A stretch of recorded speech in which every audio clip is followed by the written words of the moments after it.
Miles Turner is not moving the needle and changing this team from what would have been maybe a play-in team to some sort of championship contender. But Giannis has decided that that's enough for him to stay.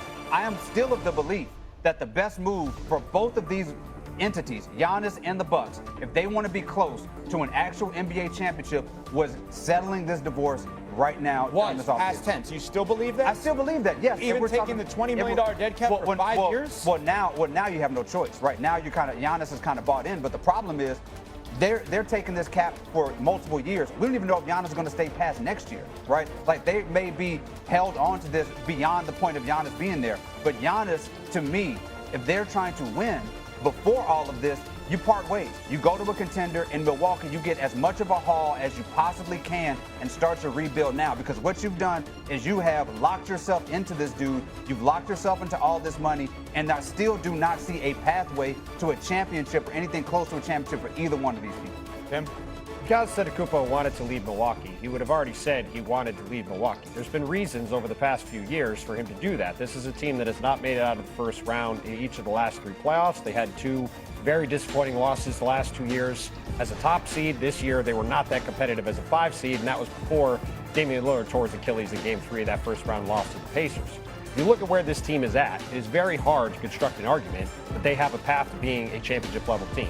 They are the current 8th betting favorite to win the Eastern Conference. The Eastern Conference is widely seen as the junior varsity conference. So if you're right now projected to be a play-in team, at least by the betting odds, in the Eastern Conference standings, it's very hard to see how you get from that place to being a top 4 team in the East when you have no cap space, 1 first-round pick, $22.5 million in dead money on your books going forward, very few tradable contracts on the roster, very little flexibility, few young players to grow with Giannis going forward. It's basically Giannis Antetokounmpo, Miles Turner, a bunch of filler, and that's it, which is why this team is seen as a, borderline play-in level team. This is a team that finished 5th in the Eastern Conference last year with Damian Lillard averaging 24 points a game, still being a very good player, if not a perfect fit with Giannis Antetokounmpo, if not the kind of fit that the Bucks thought he would be when they made the Jrue Holiday trade a few years ago. So when you pull back, you say, all right, what does Giannis Antetokounmpo want to do? Does he want to stay in Milwaukee for his whole career? If he does,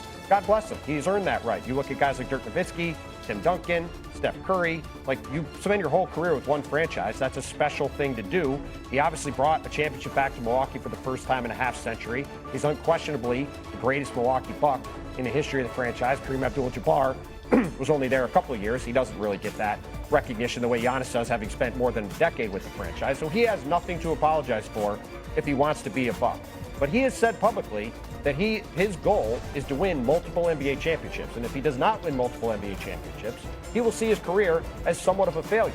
And it's very hard to sit here objectively and look at the Bucks going forward and see a path to them being a multiple-time championship team, particularly when they are out all of their draft picks and now have 10 to 15% of their salary cap tied up in money they can't do anything with for the rest of the decade. And at the end of the decade, Giannis Antetokounmpo is going to be 35 years old. So that is where this question, I think, comes down to, frankly, for me, this summer, even after this Miles Turner move. They're now paying Miles Turner essentially $50 million a year the next 4 years.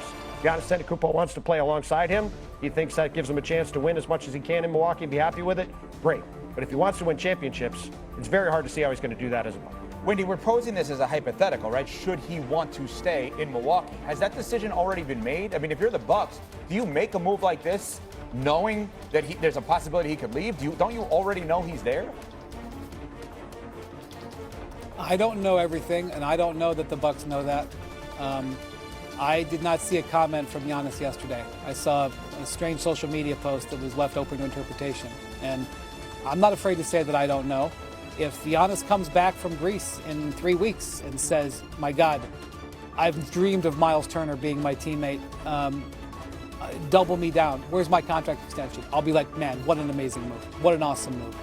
But I don't, like I said, I don't think this moves the needle. It's a good move. It's a absolute pure guts. Like when I talked to executives yesterday, like the first level of the conversation was like, wow, man, John Horst and that ownership group talk about guts. Like on a level, they were like, I don't have those kind of guts. Maybe I should reevaluate what I'm doing. And if I'm another star player out there, I'm saying, look at what this team is doing. You know, like, why won't my team do this? Like, there's a level of fascination and awe. But when the smoke clears, 8th. The odds makers don't mess around. The odds makers don't play with emotions. The odds makers can see what the team has. So, you know, one of the things that in my world I live in, like, you know, because I'm from Cleveland, people in Cleveland are like, why haven't the Cavs traded half their roster? They lost in the second round last year. How can they possibly come back with this same team? You know, I'm always in New York. People are like, how come the Knicks haven't done a trade? You know, if the Knicks don't make the finals next year, blow it up. I'm like, are you guys paying attention to what's going on? Like, these teams that are all around you in the Eastern Conference, like, they've got these injuries and they're getting worse. They're getting worse. Like, Milwaukee and Cleveland and New York are just sitting there going, hey, we're just going to bring our team back and look at what's happening. All these teams around us are like, we were worried about the Pacers. See, the Celtics just took away their entire roles. All their role players are pretty much gone. You know, the Bucks had Giannis and Dame, and now they're going to be paying Dame when Dame's retired. They're going to be playing him. So, like, status quo sounds pretty darn good to me. Fascinating. Yeah, and the other side of this, David, you want to go on this?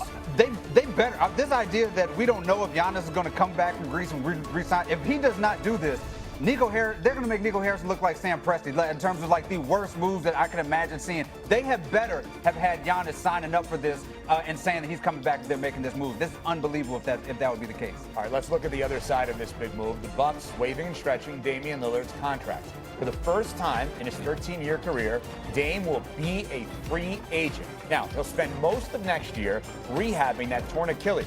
But after that, his next destination is up to him. Our Mark Spears on NBA Today yesterday mentioned the Golden State Warriors may have interest in that hometown star in the All-Star guard.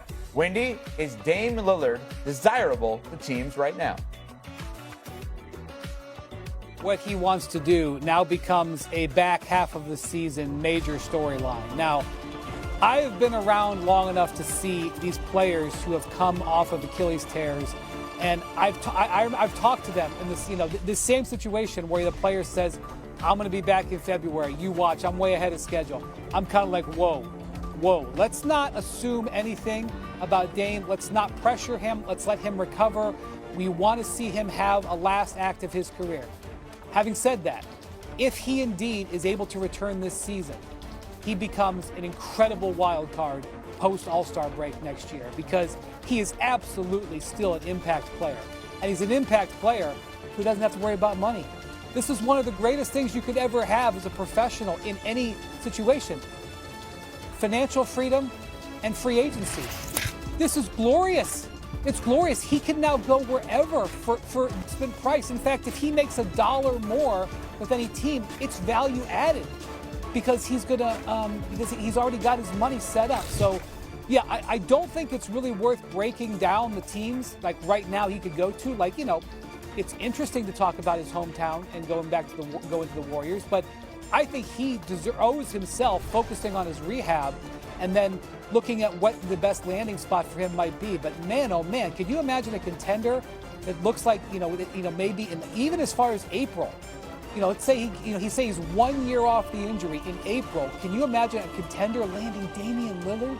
Like, that's, without expectation, that's an incredible wrinkle that's going to go into this next season. Well, to Brian's point, this is the best thing that ever happened to Damian Lillard. I mean, obviously, tearing his Achilles is a terrible thing, but when you look at the way this has played out since then, he now gets the $113 million he's owed to him. He gets this year to fully get himself back to health. And then, whether he signs with the team late in the year or not, I think it's most likely that he's going to go into